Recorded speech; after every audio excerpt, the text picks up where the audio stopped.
Since the beginning of this pandemic, the negative ramifications of it, those who have become sick, suffered, and died, has been racially unequal from the very beginning. It is a story that has not been talked about nearly enough. And as we are now facing the second spike, at the very least, there's every reason to believe that it will be unequal in the exact same way. And joining us now to break down what we've already been through and what we might be facing is breaking news reporter for Guardian USA, Kenya Evelyn. Welcome to the Damage Report. Thank you for having me.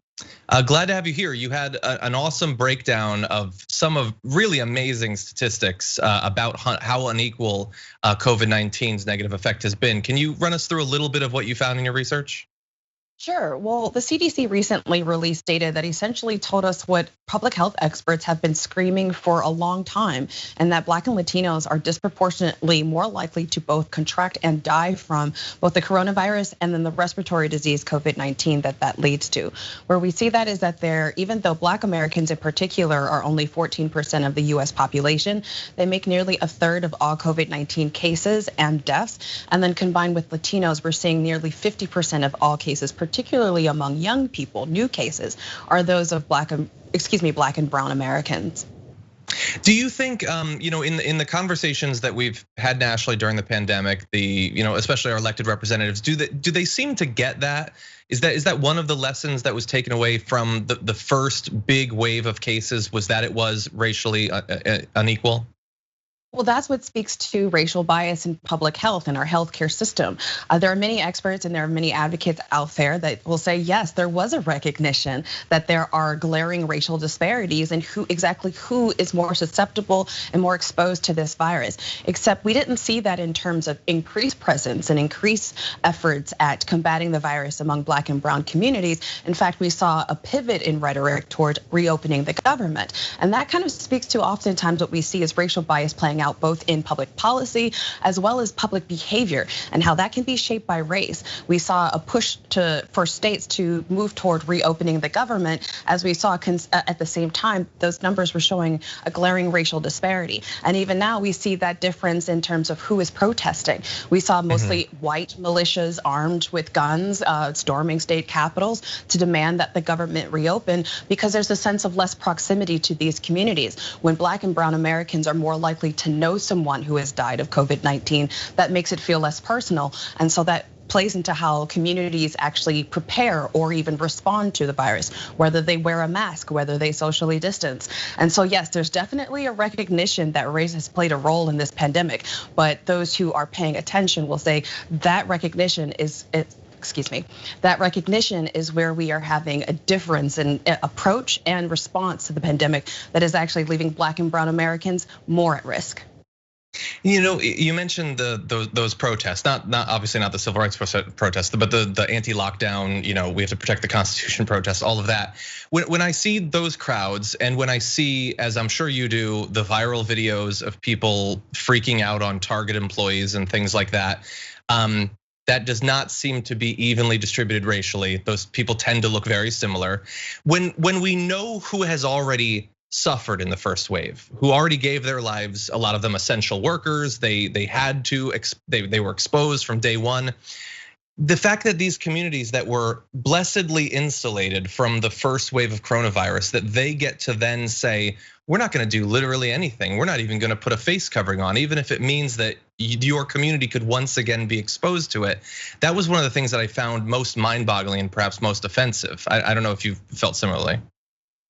Absolutely, and we see that in some of the responses to even stay-at-home orders, the unequal application of ordinances and public summonses as it relates to who was being ticketed and who was being targeted for enforcement of these stay-at-home regulations. I mean, we saw places in New York City where communities of color were being ticketed and targeted for being out past curfew, whereas if we saw in Manhattan, communities of mostly younger, white, affluent Americans were being provided masks when they were out in parks without them and refusing to social distance. Yeah. It plays a role in how the public responds. And so it's a matter of proximity, and we see that playing out among young people as well. It doesn't always impact solely along racially motivated lines. Our biases can apply to many things. When the virus isn't personal to you, when you are a young person and you're hearing these reports of what we initially heard early on that young people are less susceptible to the virus. Their symptoms are less severe, and it's extremely rare for someone under the age of 50, particularly those under the age of 30, to even contract the virus. Well, that plays into our behavior. Young people generally tend to be a little bit more reckless overall. But when you're hearing that these are largely Black and brown communities, more centralized cities, and you are a young person who's maybe under the age of 30, who's white, lives in rural or suburban communities where you think parties are less susceptible to contracting COVID than maybe protests, you're not going to see that outbreak as personal to you, and it's going to play a large impact, or it's going to play a large role in your personal behavior. Yeah, I'm glad that you brought up especially the age, because that seems to be one of the big differences so far in this second wave of cases, is that it does appear to be affecting not universally younger people, it still affects everyone, but more younger people are getting it. And in your article, you talk about how that does not mean that we are past racial inequities too, that those two things might actually sort of combine, right? Absolutely. Whereas we see young people, particularly those under the age of 30 and those under the age of 45. Black and brown Americans make up 40% of those frontline workers, those who are more likely to work in transportation, in meat packing, in industries that will see them on the front lines compared to their white counterparts. And then we even see that juxtaposition being made in terms of protests versus parties.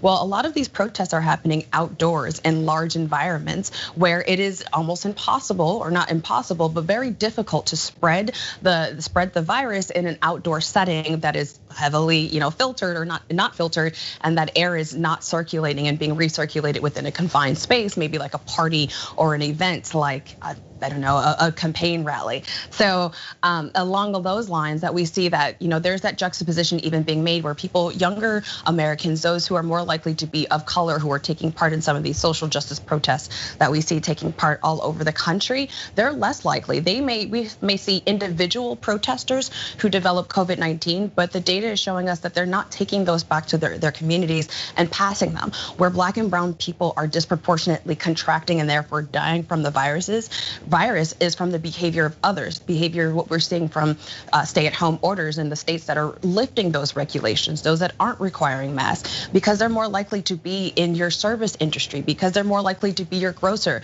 your fast food worker, your meat packer, your barber. These are the instances where Black and brown people are contracting the virus. This is the instances where young people are getting COVID-19, and we're not seeing that, with the exception of young people, young white Americans who are going to parties and going to large scale events that are indoors. Exactly. And I know that we're hopefully on the brink of another round of legislation. It's been a couple of months since the federal government seemed to take seriously that something should be done about the pandemic. Since then, we've learned a lot, some of the data that you've cited in our talk right now. Do you have any hope that what we've learned about the racial inequity in COVID-19 will be factored into whatever sort of stimulus or legislation ends up getting passed?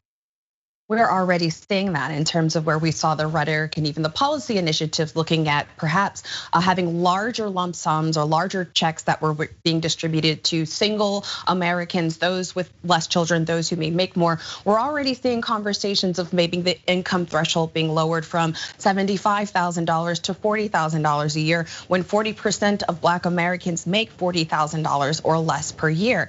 As soon as we saw the economic disparity, it's not just a medical or a public health pandemic that Black Americans and Latino Americans are being disproportionately subject to, it's also the economic impact from that. We see that 1 in 6 Black Americans lost their job from the pandemic since March. And so as we're seeing the rhetoric and we're seeing the language behind policy initiatives essentially cracking down on what is common and even in our socioeconomic discourse, is placing the onus or the burden of disparities on the communities who are experiencing them. That's where we saw the personal responsibility from protecting yourself from this virus become more of your own personal attitude, your own personal behaviors, your own personal lifestyle choices or predispositions that make you more susceptible to contracting the virus. And we're seeing that play out in the economy as well, as we're seeing effort to essentially crack down on who is even eligible for a stimulus check. Race is playing a role in everything that we see, especially as Black and brown people are essentially suffering from 2 pandemics. Exactly.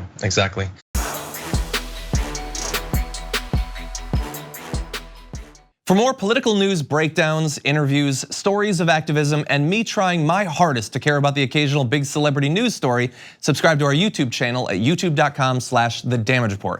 And you can ring the bell wherever it is so you don't miss anything.